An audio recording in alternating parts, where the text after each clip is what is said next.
Can't decide between a scenic river cruise and an action-packed cruise on the high seas. The good news is that whatever your vacation style, there's an ocean or river cruise to suit you. The challenge in deciding between these two is that both are excellent ways to visit several places in one enjoyable trip. However, river cruises and ocean cruises are not the same. So, what distinguishes them? Let us tell you why. To give you a feeling of why you should be sailing off on a river or ocean cruise, here's our list of what to expect on both cruises. We analyzed their benefits and drawbacks, as well as provided expert advice for you to have the finest cruises to book this year. Before you make that choice, make sure to subscribe to our channel so you never miss a video. Now, let's get into it. Number 10. Size. One most notable distinction between the two cruises is the size disparity between the two bodies of water. This is true for both the proportions of the vessel and the accommodations on board. With that, you can expect that river cruise ships are smaller than ocean cruise lines.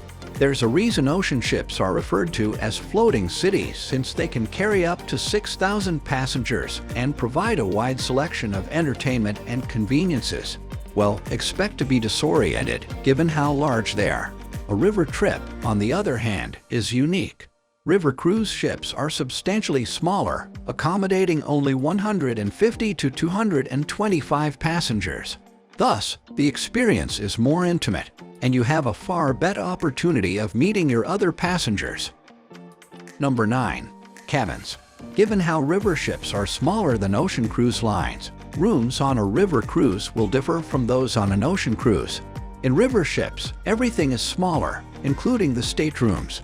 River cruises always have one or more windows in their staterooms, but ocean cruises offer several inner cabins that do not have windows. Guests on river boats can enjoy the scenery as they drift by through large picture windows or, in some cases, private balconies. Ocean cruises may accommodate on-deck pools and other activities due to their larger size. However, both types of ships usually feature libraries and gyms on board. But note that fewer passengers mean shorter lines to board and leave river cruise ships. This allows you to make the most of your time at port by going on shore excursions. On ocean cruises, thousands of people must present their passports before boarding and leaving. Number 8. Destinations. Another significant distinction between ocean and river cruising is the destination. So, clearly, ocean cruises go on the ocean and go from country to country. They can also transport you between continents, such as North America and Europe, or far-flung regions, such as the Arctic or Antarctic. However, it is plainly ocean-based. So how about a river cruise? As the name implies, they cruise through inland rivers and visit sites that ocean cruise ships are simply too large to see. River cruises frequently visit more ports, moving to a new location each night. This means that on a river trip, you'll spend more time on land than on the boat. Because river cruise ships are often smaller, they can travel further inland, providing a more intimate chance to view smaller communities. And there goes another distinction, which we will discuss next. Number 7. Docking. Another significant distinction is where they dock. River cruise ships will usually land directly in the center of the towns or cities they visit. Since there may be several boats simultaneously, they may be docked next to each other, and you must walk across them to get to the land. Ocean cruisers, on the other hand, have specific ports. These ports are usually long enough to handle more than one cruise ship. However, if you are riding a much smaller ocean ship, they frequently dock close to various cities, too. Number 6. Excursions. Because ocean cruise ships carry so many more passengers, they tend to offer a wide range of excursions when they visit a destination. From some quite relaxing panoramic bus-based ones to quite engaging activities, since they must cater to hundreds or thousands of passengers. They will frequently have a plethora of different excursions, which is a case of all the diverse tastes on board the ship. On river cruises, everything is a little different. River cruises are often walking tours focusing on arts, history, and culture. Cruise liners are also more expensive and frequently not included in the fee.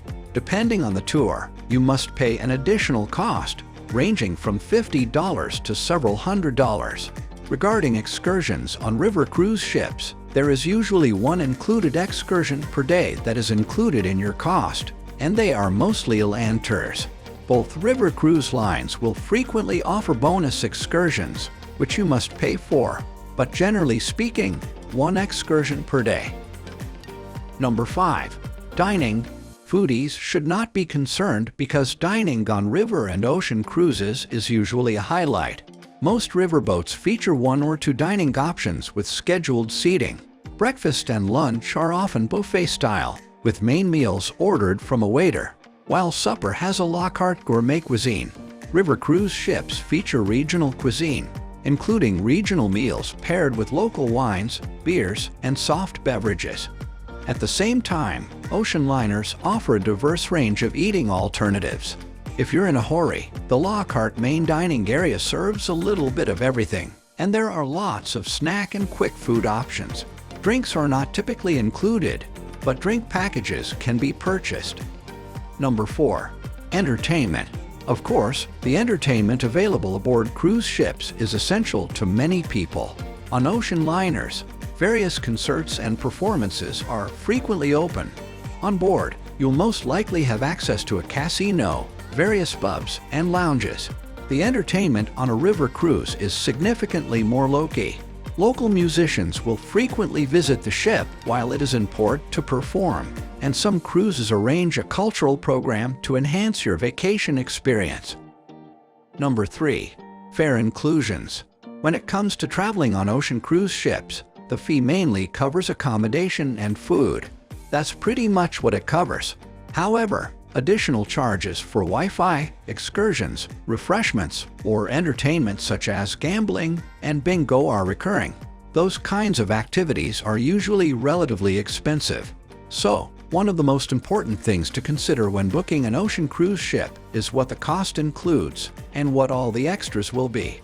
Unlike ocean cruise companies, river cruise lines are said to be all-inclusive. However, they vary slightly according to the line you're on, but your lodgings, Wi-Fi, all meals, and sometimes drinks are all included. As a result, while comparing a river cruise line fare to an ocean cruise line fare, keep in mind that many amenities may or may not be included. Number 2. Cruise motion. Are you prone to feeling dizzy while traveling? Well, this one might help you. When it comes to handling the motion of the water, a river cruise ship and an ocean cruise ship are definitely not the same. On a river tour, it is pretty rare for someone to become seasick. First, there are hardly any waves on a river. It can get windy, but there are hardly any waves or shaking. If your river ship is docked at night, you may notice a slight sway every now and then as a cargo boat passes by. You will almost certainly feel more movement on an ocean trip than on a river cruise.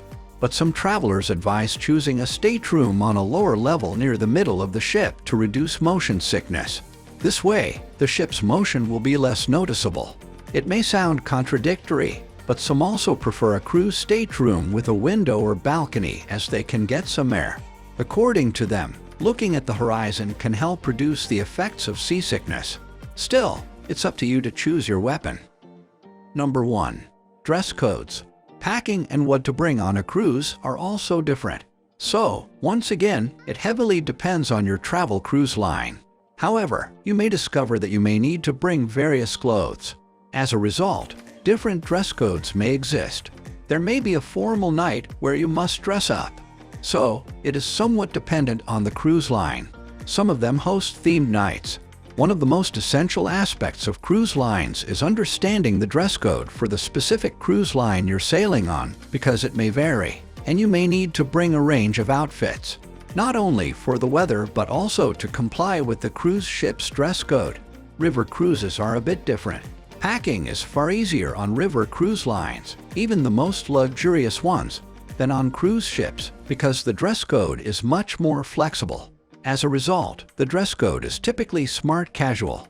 They don't anticipate you bringing a lot of stuff because the cabins don't have a lot of storage. Even on a formal occasion, such as the captain's welcome party or the goodbye party, you'll see folks dressed in polo shirts and fine slacks. So, it's a relatively informal dress code, and you don't pack a lot of different outfits to adhere to a specific dress code. And there you have it.